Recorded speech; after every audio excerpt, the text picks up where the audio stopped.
स्वामी यदुनंदनाचार्य जी, आचार्य पीठ। महाराज जी आपके चरणों में कोटि कोटि प्रणाम। महाराज जी, वर्तमान समय में जीवन मुक्त के लक्षण।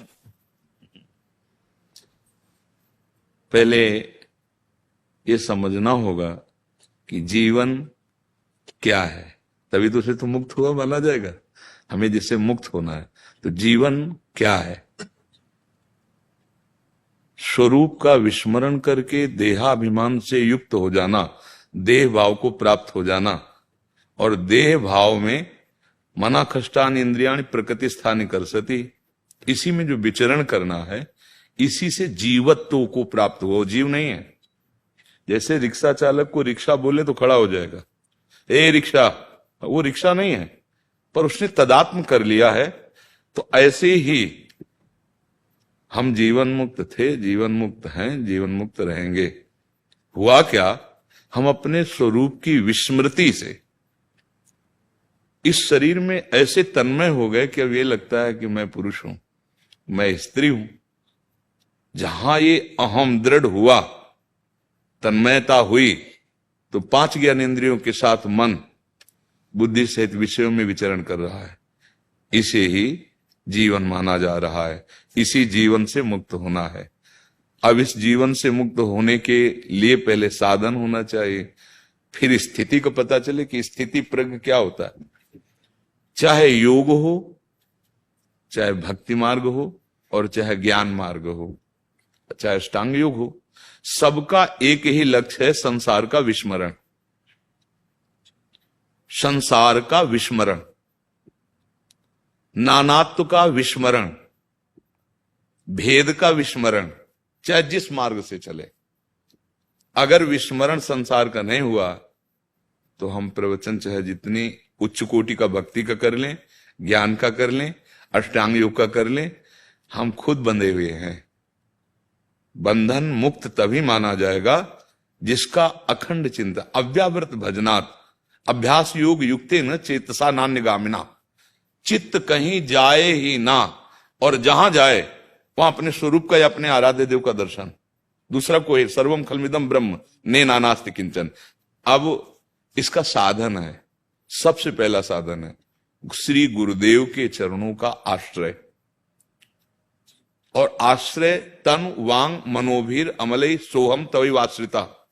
शरीर, मन और वाणी और स्वयं उनके आश्रित। अब जो एक कहें करें हम सोई, आयस लिए चले निजदासी, मन क्रम वचन त्रिशुद्ध सकल मत, हम श्री हित हरिवंश उपासी। जो मन वचन कर्म से गुरुदेव की आज्ञा के पालन में तत्पर रहता है, तो गुरुदेव की कृपा प्रसाद से उसके हृदय में दिव्य विवेक का प्रादुर्भाव होता है। गुरुदेव का जो करुणामयी दृष्टि है, जो उनकी दिव्य दृष्टि है, वह ज्ञान तिमिरांधस्य ज्ञानांजन सलाकया चक्षुरुनि मिलितम मेन। ज्ञान दृष्टि खुल जाना, विवेक दृष्टि प्राप्त हो जाना। गुरुदेव प्रदत्त उपासना, चाहे वो ज्ञान मार्ग हो, चाहे अष्टांग मार्ग, अष्टांग योग का हो, चाहे भक्ति, किसी भी मार्ग में, चाहे शिव विरंचि सम होई गुरु बिनु भवनिधि तरन। गुरु प्रदत्त साधना से जब हम अक्षरशः पूर्ण श्रद्धा विश्वास बिना विचार किए गुरु की आज्ञा पे तत्पर हो जाना। संसार के कार्यों में बिना ही, अगर विचार किए हुए नहीं लगा तो फिर नष्ट हो जाएगा। वहां कीजिए, विचार कीजिए, लेकिन शास्त्र और गुरु की आज्ञा में बिना ही विचार करी शुभ जानी। वहां बिना विचारे जे करे ते पाछे पछता है। गुरुदेव के वचनों में विचार की गुंजाइश नहीं रह गई। इतना दृढ़ श्रद्धा विश्वास हो, क्योंकि भवानी शंकरो वंदे श्रद्धा विश्वास रूपिणो याभ्याम बिना न पश्यंती सिद्धा स्वांता स्तमीश्वरम। जब तक तुम्हारा श्रद्धा विश्वास ऐसा दृढ़ नहीं कि जो गुरु आदेश उसी से अनुभव। अब धीरे धीरे उसके हृदय में गुरुदेव उतरेंगे, क्योंकि जीवन मुक्त गुरुदेव ही हैं। जब वो स्वयं उतरते हैं तब भेद खत्म हो जाता है। स्थूल शरीर, सूक्ष्म शरीर, कारण शरीर अलग। प्रकाश, गुरुदेव ज्ञान प्रकाश, गुरु ज्ञान स्वरूप है। ब्रह्मानंदम परम सुखदम केवलम ज्ञान मूर्तिम। गुरुदेव का स्वरूप क्या है? केवलम ज्ञान मूर्तिम। अब स्थूल, सूक्ष्म और कारण तीनों अलग और अपना स्वरूप अलग। अब उसकी स्थिति जीवन मुक्त महापुरुष की स्थिति क्या होती? निर्माण मोहाजित संग दोषा अध्यात्म नित्या विनिवृत्त कामा द्वंद्व विमुक्ता सुख दुख संगई। अब ये गान करना सहज है, लेकिन स्थिति आना बहुत कठिन है। सम्मानम कल्याति घोर गर्लम नीचापमानम सुधा, श्री राधा मुरली धरो बज सके वृंदावन मात्यज। अब हमको अपने मुख से तो हम माइक से कह सकते हैं कि बहुत नीच और मैं अधम हूं, आप सबकी कृपा का पात्र हूं, लेकिन दूसरा जब हमें बोले फिर मुझे यथावत लगे कि मैं ऐसा ही हूं, तो समझा जाएगा कि सम्मान का मर्दन कर दिया गया है। अगर सम्मान की थोड़ी भी प्रियता है तो अभी ज्ञान नहीं प्राप्त हुआ है। निर्माण, मान रहित, चाहे किसी भी मार्ग का हो, किसी भी मार्ग का। देखो भक्ति मार्ग के आचार्य महाप्रभु चैतन्य देव के त्रणादपि सुनीचेन, वहां देखो ज्ञान में मैं की सिद्धि है और भक्ति में तू की सिद्धि है, और माया मैं तू में दोनों फंसाए रहती है, नहीं मैं और मोर तोड़ते भया। हाँ, और ज्ञानी ब्रह्म अहम ब्रह्मास्मि, और भक्त जिधर देखता हूं तू ही तू है, तेरा ही पसारा है। और माया और मैं और तू दोनों में फंसाए रखती है, ना शुद्ध ब्रह्म उधर और ना भगवान। तो भक्ति में इतनी दैन्यता, त्रणादपि सुनीचे, अगर हमारे अंदर दैन्यता नहीं आई और मान प्रिय लगा, सबही मान प्रद आप अमानी अमानिना मान देन कीर्तनिया सदा हरि। अब ये मान इतना बड़ा मीठा जहर है कि हम लोग जानबूझकर पीते हैं। ये कैसे खत्म होए? पहला जो साधन बताया गुरु चरणारविंद का आश्रय, क्योंकि गुरु चरणारविंद ही अहंकार का दमन कर सकते हैं, दूसरा नहीं कर सकता। गुरु पर जब श्रद्धा और विश्वास होता है तो उनके वचन वज्र का प्रहार होता है और वो अहंकार रूपी पर्वत को चकनाचूर कर देते। नहीं तो अहंकार इतना सूक्ष्म विषय है, मैंने ये किया मैं करूंगा, आम पुष्ट हो रहा है। विमूढ़ता नहीं जाती, विमूढ़ता नहीं जाती। बड़े बड़े साधन करने पर देखो ना, दुर्वासा जी बेमतलब कृत्या पैदा करके परेशान कर रहे अम्बरीश जी को। क्या परेशानी है?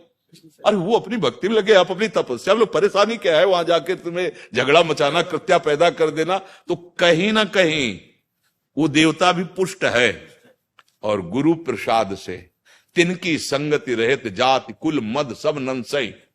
जब हम भक्ति मार्ग में चलते हैं तो भक्ति जी के बहुत सुकोमल चरण हैं और ये बड़े बड़े कांटे हैं। विद्या रूप महत्व कुल धन जौवन अभिमान सट कंटक देखे जहां राय न भक्ति निदान, राय न भक्ति निदान स्वांग सब नगर नारी के विषयन हाथ बिकाय ने रिजवन बतार के। भगवत रसिक जी कह रहे विद्या रूप का, कुल का महत्व, नाना प्रकार के साधनों का महत्व, बुद्धि, अहम जब अंदर बैठ जाता है तो भक्ति नहीं आती, क्योंकि यही दरबार दीन को आदर रीत सा, ये बड़े बड़े कंटक हैं। फिर होता क्या है? दंभ का खेल होता है। जैसे वैश्या श्रृंगार करती पति को प्रसन्न करने के लिए नहीं, विषयी पुरुषों को, ऐसे वो विषयी पुरुषों को रिझाने के लिए सारा खेल करता है, दंभ बन जाता है। नई रिझवन भतार के, भरतार भगवान श्री हरि, वो भक्ति का जो स्वांग कर रहा है वो विषय सेवन, विषयी पुरुषों के रिझाने के लिए, ना कि श्री भगवान के लिए। तो सबसे खतरनाक पहला रखा गया है मान। और गुरुदेव के चरणों में भी टिकने नहीं देगा अगर ये है। गुरुपद पंकज सेवा तीसरी वक्त अमान। अगर मान है तो गुरुदेव के चरणों में नहीं टिक सकते। मान रहित तो हो जाए तो हमें लगता है आगे सब कुछ प्राप्त हो जाएगा। एक बार संदीपनी जी के जो गुरुदेव भगवान थे वो थोड़ा विक्षिप्त की लीला की। बहुत से सब श्रद्धालु भगत शिष्य से पागलों जैसा थूक देना, सिद्धों की बड़ी लीलाएं होती, लघु शंका ऐसे करके ऐसे फेंक देना, ऐसे सब धीरे ईंटा मारना, ऐसे कंकड़ मारना, बेमतलब ऐसे चेष्टाएं करना। कुछ ही दिनों में सब भाग गए, केवल संदीपनी जी सेवा में रहे। तो बस लीला की कि मानो हम ठीक हो गए हैं ऐसे। तो उनका बेटा सब कहां गए? बोले भगवान सब भाग गए। क्यों? बोले भगवान आप प्रतिकूल व्यवहार करते थे, इससे सब वो चले गए। तुम क्यों नहीं गए? बोले गुरुदेव आपको स्नान कौन कराता, भिक्षा मांग के लाते, आपको पवाता कौन, तो तुम्हारे साथ प्रतिकूल व्यवहार नहीं किया। बोले गुरुदेव किया है। तो फिर तुम्हें बुरा नहीं लगा? बोले गुरुदेव मेरा कुछ है नहीं, ये तन आपका, मन आपका, वचन आपके, प्राण आपके, मैं तो बिका हुआ हूं गुरुदेव, मैं कैसे जा सकता हूं। तो जानते हो गुरुदेव के आंसू आ गए और कहा बेटा मैं अपने भजन और तब्बल से भगवान के धाम जाऊंगा और स्वयं धामी तुम्हारा शिष्य बनेगा आके। तो संदीपनी जी को सौभाग्य मिला और भगवान श्री कृष्णचंद्र जी उनके नीचे बैठे हैं, जिनकी श्वासों से श्रुतियां प्रकट होती है वो नीचे बैठे हैं, और श्री संदीपनी जी गुरु प्रसाद से ऊपर बैठकर भगवान को उपदेश करते हैं। तो मान रहित जब तक नहीं हुआ जाएगा तब तक गुरु कृपा का अनुभव नहीं होगा। और अमोहा, निर्माण और अमोहा, मोह रहित होना। अगर हमारे हृदय में मोह है तो ये राग बढ़ता चला जाएगा, और राग है तो द्वेष बढ़ता चला, और राग द्वेष है तो शुद्ध मार्ग ही नहीं, अध्यात्म का है तो फिर कुछ अनुभूति नहीं हो जाएगी। अच्छा, चाहे भक्ति मार्ग में हो चाहे ज्ञान मार्ग में हो, ज्ञान मार्ग में सब बाधित कर दिया जाता है और भक्ति मार्ग में समर्पित कर दिया जाता है। अंतर ये है, भक्ति में सबकी ममता, जो जननी जनक बंधु सुत दारा तंदन दाम सुरद परिवारा, तो सबकी ममता ताग बटोरी मम पद, ये गुरुदेव सहयोग करेंगे, ताग बटोरी और मम पद मन बांध बरडोरी, यहां मोह समर्पित हो गया। और ज्ञानी ज्ञान के द्वारा मिथ्या बाधित कर देता है। अन्वय व्यतिरेक दो पद्धतियां है और नहीं है, यहां से शुरू। तो नहीं नहीं, ये नहीं, ये नहीं, ये सब मायाकृत है, ये सब मायाकृत, वो बाध करता चला जाता है और भक्त समर्पित करता चला जाता है, एक एक वृत्ति समर्पित कर देता है। जित संग दोषा, किसी का कोई भी प्रभाव नहीं पड़ना चाहिए जीवन मुक्ति की स्थिति। भारी से भारी विषय उपस्थिति पर, भारी से भारी विषय सुख उपस्थिति पर ये विषय भोग है ऐसी स्मृति भी नहीं रहती जीवन मुक्त महापुरुष के। त्याग का जो क्रम वर्णन है वो 3 प्रकार का है। एक है त्याग, हम जानते हैं ये विषय है, भोगने में सुख है, पर भगवत प्राप्ति में बाधक इसलिए नहीं भोगेंगे, इसे कहते हैं त्याग, इसी से शांति प्रारंभ हो जाएगी। दूसरा वैराग्य, विषय के सानिध्य होने पर भी भोग की इच्छा ना होना, इच्छा ही ना होना, पहले में इच्छा है दूसरे में इच्छा ही ना होना, भोग सामग्री का ज्ञान है पर इच्छा ही ना होना, उसे वैराग्य कहते हैं, राग रहित। और उपरति, भोग सामग्री है ऐसा बोध ही ना होना, ये उपरति, उपरति को प्राप्त हुआ महापुरुष जित संग दोषा होता है। जैसे चना भून दिया जाए तो साबित चना और भुना चना एक जैसा ही दिखेगा, पर उसको खेत में डाल के कितना भी खाद पानी लगा उसमें अंकुरण नहीं होगा जो भुना हुआ है। तो सिद्ध महापुरुष भुना हुआ चना के समान है। तो जित संग दोषा, कोई भी संग दोष उसमें आ ही नहीं सकता। वो बहिर्मुख पुरुषों के पास बैठे, वो नाना प्रकार के विषयों के मध्य में बैठे, फिर भी जैसे भुने चने में अंकुरण नहीं होता, ऐसे ऊसर बरसई तृण नहीं जामा, संत हृदय जी में उपज न कामा, उसके हृदय में किसी भी विषय सानिध्य का प्रभाव ही नहीं पड़ेगा। जैसे भगवान श्री सुखदेव जी को जब ब्रह्म बोध हुआ तो उसकी पुष्टता चाहिए, प्रमाण चाहिए ना कि भाई मुझे जो अनुभव हो रहा है, इसीलिए तो गुरुदेव की आवश्यकता होती। तो भगवान व्यास देव जी के पास स्वयं जाकर चर्चा की, योग वासिष्ठ में है। तो भगवान व्यास देव जी ने विचार करके कहा कि आप इस बात की पुष्टता के लिए विदेहराज जनक जी की शरण में जाएं, और वो परम ज्ञानी हैं और उनके वचन प्रमाण होंगे, आप अपनी स्थिति उनके सामने रखिए। तो जनकपुर गए और प्रथम दरवाजे पर खड़े हो गए और द्वारपाल से कहा सूचना दीजिए कि हम मिलना चाहते हैं। तो जाकर के कि परमहंस दिगंबर वेश, 16 वर्ष की अवस्था, दिव्य तेजो में भगवान वो आपसे मिलना चाहते हैं।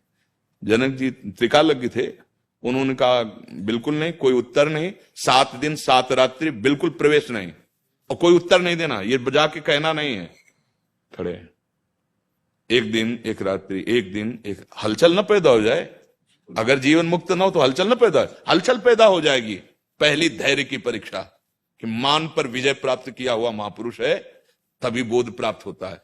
दरवाजे पे खड़े हैं, जिनके आने पर इनके पिता पितामह प्रपितामह सब खड़े हो जाए, वो महापुरुष है सुखदेव जी। जब गंगा किनारे परीक्षित जी के पास आए तो वशिष्ठ जी भी बैठे हुए थे, भगवान व्यास देव जी, बड़े बड़े महापुरुष, और सब खड़े हो गए। ऐसे वीतराग ऐसी स्थिति को प्राप्त महापुरुष हैं, लेकिन वहां कोई पूछ नहीं हुई, क्योंकि गुरु के दरबार में पहुंचे थे ना। तो मान त्यागी है कि नहीं? 7 दिन 7 रात्रि कोई स्वागत नहीं, कोई वार्ता नहीं। रोज पूछते मुखाकृति, बोले यथावत जैसे आए हुए, बोले महलों में ले जाओ और 9 युवतियों के द्वारा सेवा कराई जाए।